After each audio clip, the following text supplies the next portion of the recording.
Well, good morning, everybody. What a great day it is today. Happy to see you.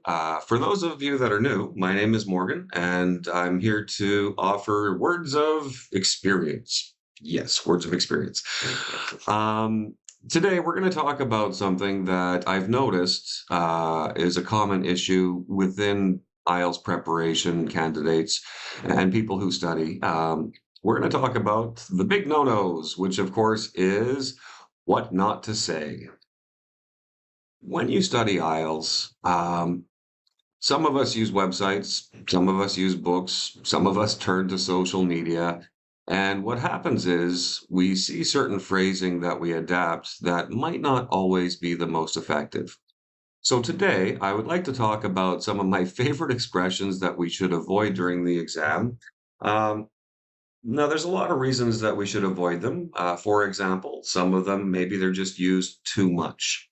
Maybe they sound unnatural, and if it's repetitive, it could actually have an effect on your score that you don't realize. But don't worry. I'm not just going to tell you what not to say. I will be happy to share with you some alternatives that are natural and more comfortable, and it will help you to deliver your answer not as a test, but as a real conversation. So we're going to start with the absolute beginning, the top three. Have you ever noticed, and this isn't everybody, but for the majority of people that are preparing for IELTS, especially in the part two, there are three choices. I'm going to talk about, I'm going to tell you about, I would like to talk about. This is how most people start their part two answers, and I understand why. The reason is simple. Every website that you look at where it offers sample answers usually begins in one of those three choices. The problem is, as soon as the examiner hears those three words, we understand that it's probably a prepared answer. Now, that doesn't necessarily mean it will hurt your score, but I can tell you it won't help it. So, how do we fix this problem? Well, let me ask you a question. I want you to think about somebody that you talk to all the time, whether it's your parents, your partner, a friend. Have you ever started a conversation like this? Mother, I would like to tell you about a movie I once saw. Is that how you talk in real life? No, I don't think so. If you don't do it in real life, don't do it in IELTS. Remember, it's not a test. It's a conversation to show me that if you go to a different country, you can comfortably interact with the people around you. Okay. Another one that really gets my attention is at the end of an answer, and I see this a lot in part two and in part three, not so much in part one, but do you ever finish your answer with the phrase, that's all? This one might sound polite, like you're finishing a thought, but in the IELTS test, that's all is a bit flat. It's like you're ending a presentation. It's almost like you ran out of things to say, so that's all. Not comfortable, is it? Um, the other problem is we don't want to use it because it does feel like we're cutting off the conversation and it doesn't show me that you are confident in your interaction. If you start to run out of ideas and you're trying to end your answer and you're not sure how, some of the alternatives are things like, well, that's basically everything I can think of, or that's it for me, or I don't think there's anything else I can add to this answer. These phrases are a great substitute for that's all, just because it's a little bit more fluid and it's much more comfortable. They also feel much more relaxed and natural, while still showing that you're finishing your answer, but in a more friendly way, more natural. Okay.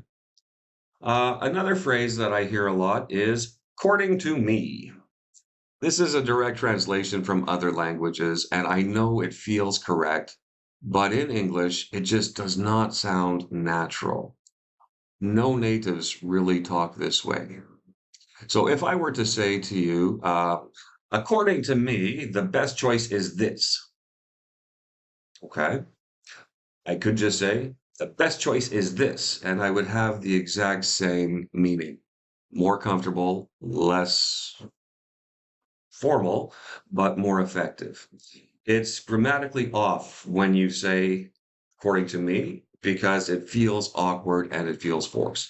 If you have to use something, I think, I personally believe, in my opinion, are common, but be careful because those phrases are also used quite a bit.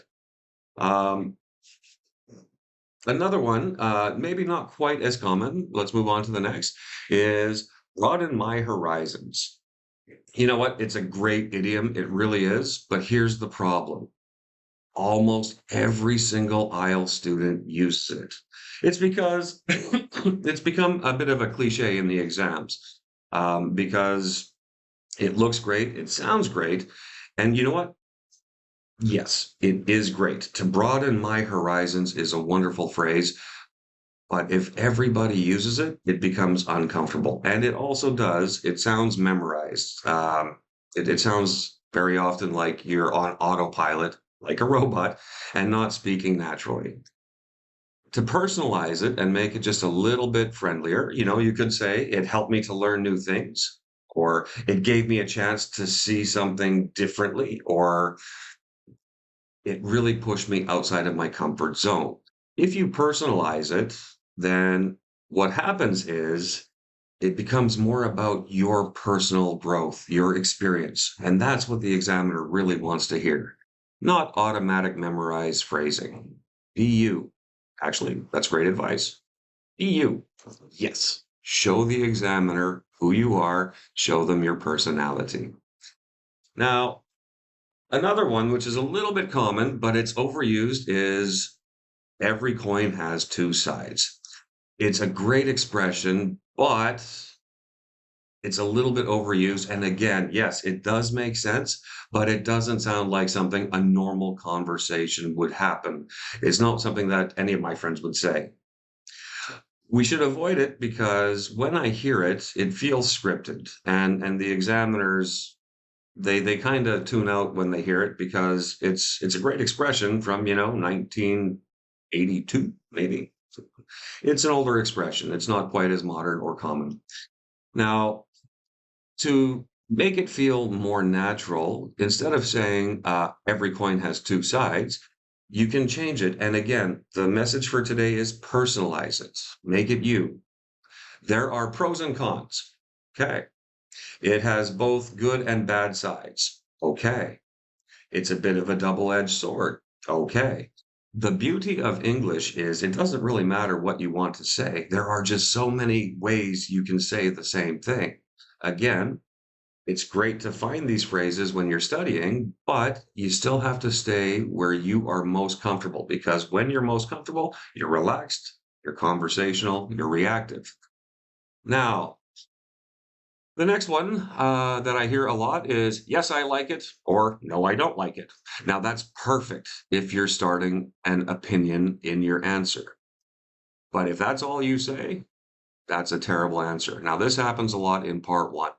It's too short and it takes away your opportunity. Think about the IELTS exam uh, like a stage where you can show your fluency, show your mastery of the language. When you say yes or no with no information, it really becomes like an interview.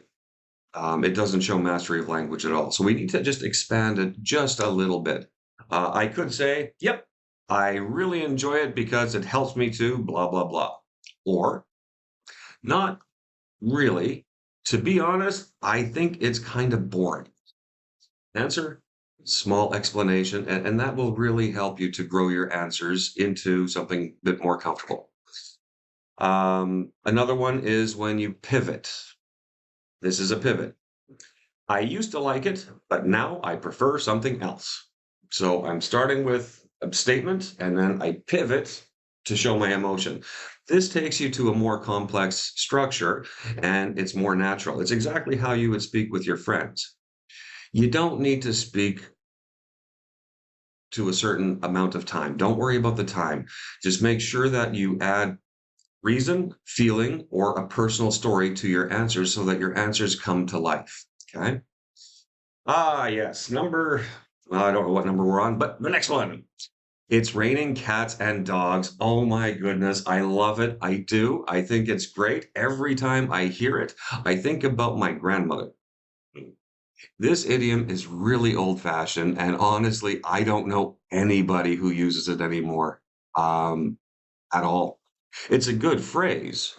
I'm not criticizing that it is a bad phrase, but it's just not really fashionable today.